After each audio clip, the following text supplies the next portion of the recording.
Olá, realeza! Tudo bem com você? Espero que sim! No vídeo de hoje eu vou compartilhar com você algumas histórias de mulheres bíblicas e lições que eu sempre extraio dessas mulheres. Nós podemos nos inspirar nelas e aprender demais.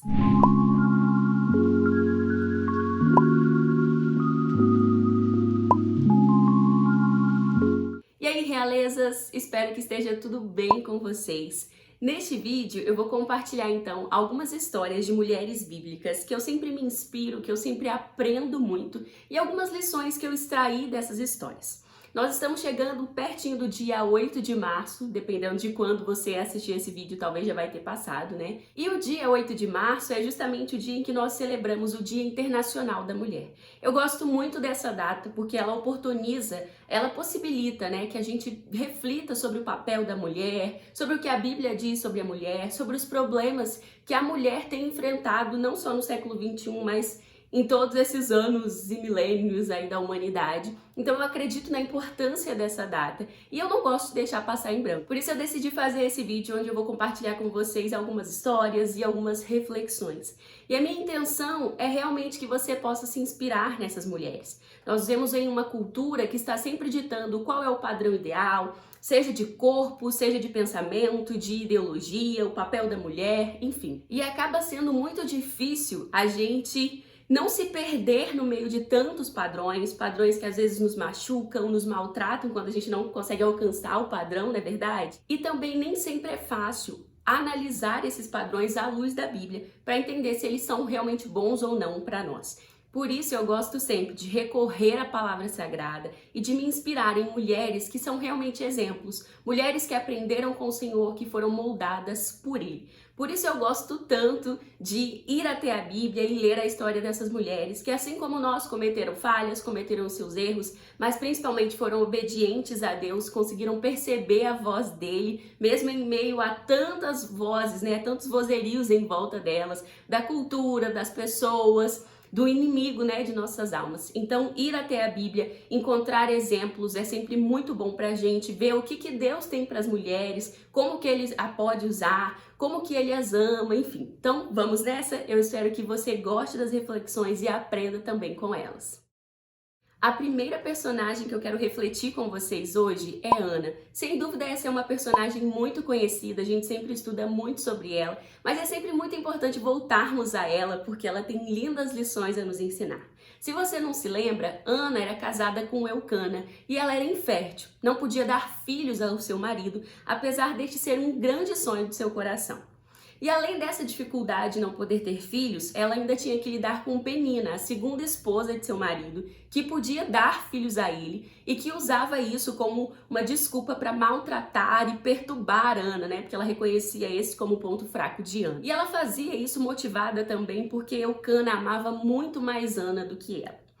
Ana, então, sofria. A Bíblia diz que a alma dela se angustiava por ela não poder ter filhos, porque ela sonhava muito com isso. E nós percebemos em Ana uma atitude muito preciosa, porque ao invés de ficar só apegada à sua dor, à sua angústia, Ana levou toda essa dor, toda essa angústia ao Senhor por meio da oração. A Bíblia diz que Ana derramou a sua alma diante do Senhor, contando a ele qual era o seu desejo, né? Qual era o seu maior sonho. E nós sabemos que Deus não só ouviu a oração de Ana, como respondeu sua oração, dando a ela Samuel e outros filhos também. Sempre que eu leio a história de Ana, eu me lembro que quando nós passamos por momentos de angústia e de aflição, nós não devemos nos apegar à nossa dor, mas sim ter a liberdade de derramar essa dor aos pés do Senhor. Porque Ele é um Deus atento, um Deus presente, um Deus que ouve os seus filhos. E a oração é um meio de nós conversarmos com Ele, de nós apresentarmos as nossas dores e aflições e também um meio de nós fortalecermos, de encontrarmos cura, de encontrarmos respostas e às vezes até mesmo o silêncio de Deus, que vai nos tratar de alguma maneira, que vai nos moldar e nos ensinar. Então aprenda sempre com Ana a orar, a se derramar aos pés do Senhor, a travar batalhas por aquilo que você deseja, por aquilo que você sonha, através da oração, confiando em quê? Que tanto o sim ou não de Deus vão ser bons, porque a vontade do Senhor é sempre melhor do que a nossa. Porque às vezes a gente pede muito alguma coisa, mas não pensa se aquilo vai ser bom ou não, se aquilo é o que Deus deseja pra gente. Então não basta só pedir, é preciso também compreender e desejar a vontade do Senhor, porque ela sempre será melhor para nós. A segunda mulher que nós vamos meditar hoje é Abigail. A Bíblia descreve que Abigail era uma mulher inteligente e bonita, enquanto seu marido, Nabal, era um homem mau e rude. Em um determinado momento de suas vidas, o futuro rei Davi manda até Nabal um grupo de mensageiros para levar a ele uma mensagem, um pedido e também uma felicitação, né, alguns desejos bons. Só que Nabal, como era rude e mau, não interpreta bem essa mensagem, rejeita os mensageiros e trata-os rudemente. Quando Davi descobre isso, ele fica furioso e ele decide declarar guerra contra Nabal. E como Davi era um guerreiro poderoso, imagine o que ele iria fazer.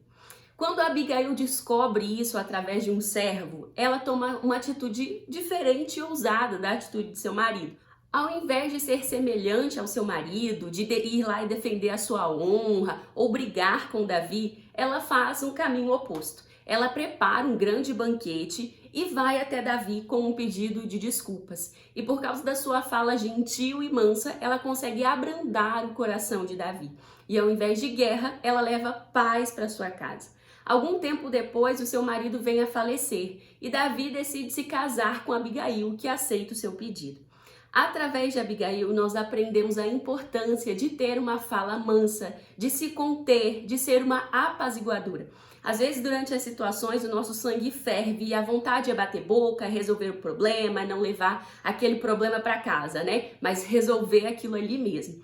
Contudo, a Bíblia nos ensina por diversas vezes que a ira é perigosa, assim como a nossa boca, a nossa língua, né? Ao invés de ser uma arma bondosa, de ser algo bom, às vezes a nossa língua se torna uma inimiga quando a gente fala o que não deve, quando a gente age no sangue quente. Então a Bíblia sempre nos lembra da importância de refrear, de segurar a língua, de ser uma pacificadora, ao invés de ser uma pessoa treteira que quer resolver todos os problemas, porque isso geralmente produz mais frutos negativos do que coisas positivas. Então, que com Abigail nós possamos sempre nos lembrar que é melhor tomar uma atitude de paz, que é melhor controlar a língua e agir na mansidão do que agir na fúria, na ira, mesmo que você esteja atrás de justiça, mesmo que você precise de justiça, mas tente remoldar o seu comportamento para agir com uma conduta que seja semelhante com a de Jesus, que era um pacificador e não um treteiro. Assim nós vamos colher frutos muito melhores. A minha terceira mulher é uma das minhas personagens bíblicas favoritas. Adivinhem quem é? É Esther. Através da história de Esther eu sempre aprendo demais. Eu sempre escrevo sobre Esther, porque a história dela sempre me inspira demais. Caso você não se lembre quem ela é, vou fazer um breve resumo aqui para você se lembrar, hein? Esther era uma menina judia que morava numa cidade persa e acabou participando de um concurso de beleza para se tornar a nova esposa do rei Xerxes, um rei super poderoso. E Esther acabou sendo escolhida porque ela era diferente das outras mulheres, tinha algo mais nela, sabe, que chamou a atenção do rei. Só tinha um detalhezinho, Esther era judia e ela guardava essa identidade dela só para si e para Mardoqueu, que era o seu primo, que a adotou como pai, né, e a criou. Só que vai ter um probleminha aí nessa história, porque Mardoqueu vai acabar tendo ali uma discórdia com Amã, que era um alto funcionário do reino persa. E o Amã, furioso com Mardoqueu, convence o rei de aprovar uma chacina contra os judeus. Vai ter um dia em que os judeus todos vão ser exterminados e mortos ali no reino.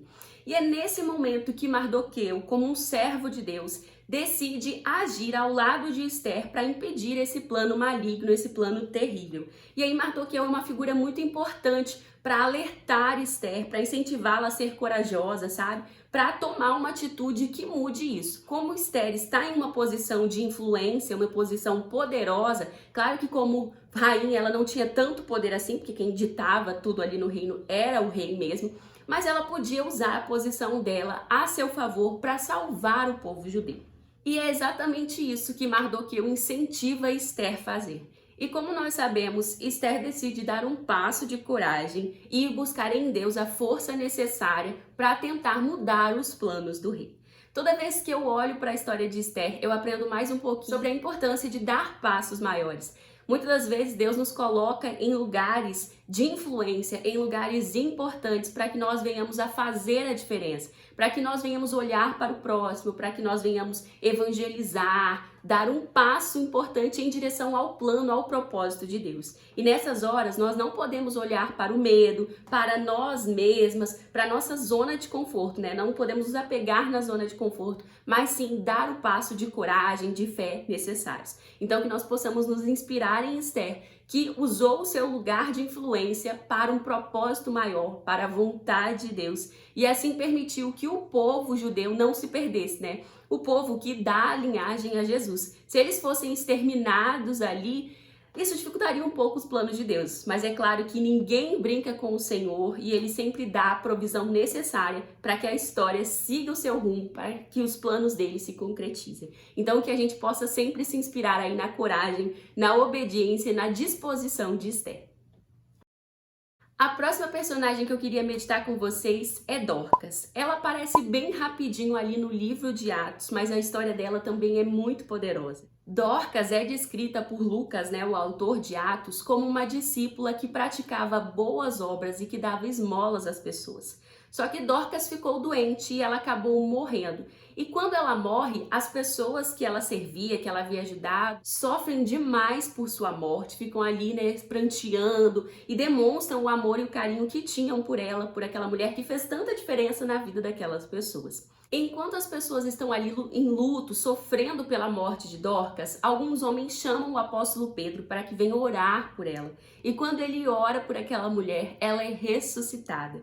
E a sua história, não só de uma pessoa que faz o bem, que é praticante de boas obras, se torna agora algo muito maior, porque ela foi uma mulher que morreu, mas que foi ressuscitada pelo poder de Jesus Cristo. Sabe, a história de Dorcas, por mais simples que pareça, é muito importante para nós, porque a Bíblia nos exorta várias vezes a sermos praticantes do bem. Na verdade, é através das nossas boas obras que nós podemos glorificar ao Senhor. Então, que nós possamos nos inspirar nessa mulher e buscar fazer o bem também todos os dias da nossa vida. Glorificar a Deus através de boas obras é fazer tudo aquilo que vai abençoar, que vai ser bom para as outras pessoas. Nós vivemos em uma cultura cada vez mais individualista, egoísta, em que cada um pensa em si, né, nos seus ganhos, no que vai ser bom para si mesmo. Mas a Bíblia nos exorta a caminhar de maneira contrária a isso, a sempre pensar no que vai ser bom para as outras pessoas, a amar e a servir o nosso próximo como nós amamos a nós mesmos. Então que essa seja uma preocupação nossa em fazer o bem, em sermos praticantes do amor que Jesus nos ensinou, porque esse é um tesouro que nós construímos para a eternidade. Toda vez que nós plantamos e semeamos o bem, nós iremos colhê-lo também, seja aqui ou seja lá em cima. E muitas das vezes nós perdemos muito tempo procurando plantar, semear e colher um tesouro que é terreno, sabe? Que é passageiro. Mas a Bíblia diz que esse tesouro vai ser corroído, vai ser levado com o tempo. Mas tudo que nós construímos para a eternidade ficará para sempre. Então que nós possamos ser praticantes de boas obras e que sejamos conhecidas por essas boas obras quando partirmos. A próxima e última mulher que nós vamos meditar sobre ela hoje, a Bíblia nem sequer diz o seu nome. Ela ficou conhecida por ser a serva de Naamã e seu testemunho também é muito impactante. E quem é esta serva? A Bíblia descreve que ela é uma menina que foi levada cativa após os israelitas perderem uma série de guerras para a Síria. E ela é levada para a casa de Naamã, um grande oficial sírio, onde ela vai servir como serva da esposa dele. Só que o que acontece? Naamã sofria de lepra e convivendo ali com sua família, aquela menina descobre isso. E ao invés de permanecer calada, de odiar aquele oficial e deixar ele morrer, né, ele sofrer com a sua doença, aquela menina conta para sua senhora que ela conhece um profeta, o Eliseu, capaz de curar Naamã, mudar sua história. É muito interessante isso porque através do relato dessa menina, Naamã vai até o profeta Eliseu e ele é curado, né? E ele prova ali do poder e da bondade de Deus. Mas por que a história dessa menina é tão interessante? Qualquer outra pessoa no lugar dela, que perdeu sua liberdade, que foi sequestrada, que se tornou uma cativa, poderia ficar raivosa, entristecida, né? Poderia se voltar contra Deus, contra um Deus que não impediu aquela guerra, contra um Deus que não impediu que ela fosse cativa. Ela poderia ter deixado que seu coração se tornasse um ambiente espinhoso, sabe? Cheio de mágoa, de remorso. Ela poderia ter se apegado à nova cultura, a novas religiões do local que ela estava. Mas, pelo contrário, ela permaneceu fiel, crendo no seu Deus. Senão, ela não aconselharia o seu senhor, aquele oficial sírio, que buscasse ajuda, que buscasse uma cura através do profeta Eliseu. Eu extraio duas lições preciosas da história dessa serva para a minha vida. A primeira é a de não se tornar espinho, mas se manter flor, apesar das circunstâncias, sabe?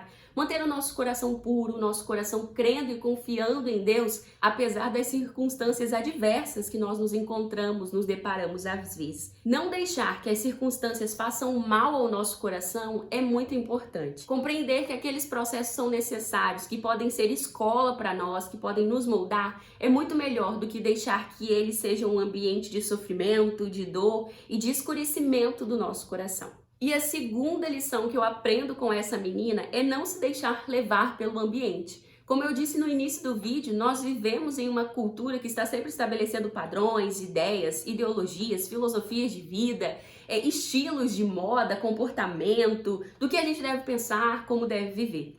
Nós precisamos sempre filtrar essas coisas à luz da palavra, para que nós venhamos a ser aquilo que Deus nos criou para ser. Filhas amadas que buscam viver uma vida que agrade a Ele, que aponte para Ele. E essa menina é um exemplo disso. Porque mesmo vivendo em outra cultura, sendo apresentada, sabe, a outros padrões de comportamento, a outras ideias, a outras religiões, ela não se deixou levar por isso, mas permaneceu fiel, confiando e crendo no seu Deus. Para nós, garotas do século XXI, marcadas com tantas influências diferentes, vivendo em culturas que mudam o tempo todo, né? E convivendo com tantas influências através das redes sociais, das mídias, são tantos influencers, são tantas pessoas com poder e acesso de voz hoje.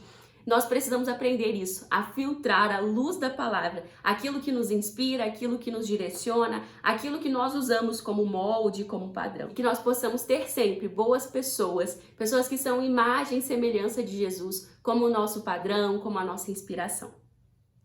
Essas foram então as minhas reflexões de hoje. Espero que você tenha gostado, tenha sido abençoada por alguma dessas mulheres. E eu te incentivo muito a ir até a Bíblia e estudar as mulheres bíblicas, porque elas têm sempre muito a nos ensinar e nós podemos nos inspirar nelas.